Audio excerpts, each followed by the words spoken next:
बिस्मिल्लाहिर्रहमानिर्रहीम जी। साढ़े प्यारे दोस्त पप्पू साहब कुछ गुजारिशात पेश करना चाहते हैं तो सारे दोस्त समात फरमाओ। बिस्मिल्लाहिर्रहमानिर्रहीम।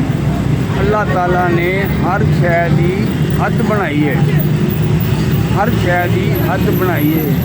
जमीन की हद, पानी की हद, लेकिन दो चीज़ों की हद अल्लाह ताला ने नहीं बनाई। वो केड़ियां दो चीज़ां?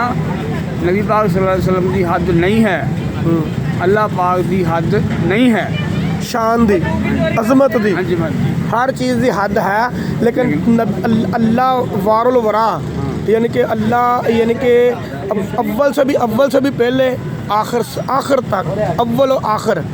और नबी सल्लल्लाहु अलैहि वसल्लम की अजमत यानी कि इंसाना तो पहलों की आप दी शान। और आप सल्लल्लाहु अलैहि वसल्लम यानी कि खातमुन नबीयीन, सारे नबियां तो बाद पैदा हुए, लेकिन जिक्र सारे नबियां तो पहलों तुहाडे कहने का मतलब है।